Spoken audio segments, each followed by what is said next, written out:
Hi everyone, it is Jackie and Renee here with Shift Physical Therapy and Wellness, and it has been a little bit since we've done a vlog post. Our vlog is really meant to be talking about all things kind of open and candid. A lot of the topics being things that people don't necessarily want to talk about, maybe they're embarrassed to talk about, but we really want to start opening up the conversation for women's health, especially when it comes to pelvic floor and pelvic pain. So today we are going to be going over some tools that can be utilized in your physical therapy plan of care to help with things like pelvic pain, pain during sex, some tightness in the vagina, and so on and so forth. So the statistics kind of range on how many people are dealing with pelvic pain out there. It could be as many as 1 in 5 women or 1 in 7, somewhere in that range. But the thing about pelvic pain is people don't often talk about it. They don't talk about it with their providers. They don't talk about it sometimes even with their partners because it can be embarrassing. So oftentimes people with pelvic pain are dealing with this kind of silently. So we just really want to open up the conversation and talk about what are these people with pelvic pain dealing with. First of all, what are some of the symptoms that they might have? One of the common ones that we see is tailbone pain or like inability to sit for long periods of time.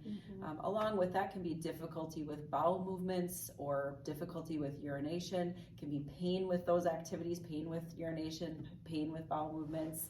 Can be difficulty emptying completely when using the bathroom. Vaginal pain, especially pain during intercourse, is something that we talk about quite a bit with our patients here. It can also appear as low back pain. So people might describe it as low back pain, but they're really describing it as low back pain, or they can't quite put a finger on where that pain is coming from, or maybe they've tried a bunch of other care. So our focus today is going to be talking about some of the additional tools that we might have for some of these patients.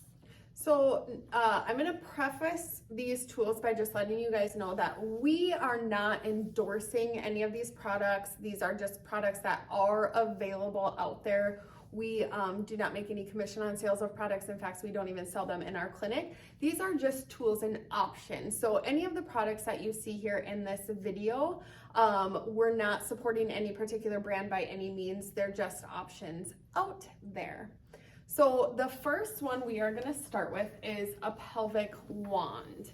Okay, so you can kind of see that nice curvature of that wand. Now, pelvic wands can be used for multiple different things, actually. Maybe you are an individual who experienced tearing or needed to have an episiotomy during childbirth, and you have some scar tissue right at that vaginal opening. Now, the wand can actually be used as a tool to help reduce some of that scar tissue adhesion. It could also be used to help desensitize an area when it comes to pain with penetration or pain with using tampons. Another benefit of a pelvic wand is it can actually reach deep pelvic floor muscles. So Jackie was just describing even using it for some myofascial release or working on scar tissue. So example would be after childbirth, maybe you experienced some tearing, maybe you experienced an episiotomy that has healed, and we definitely need that tissue to heal together. However, we don't want all the scar tissue kind of binding things down so that it can create pain at that point. So basically using it as kind of a tool to get the top layers of skin and tissue moving, and that would be around the vaginal opening, so in those very superficial layers.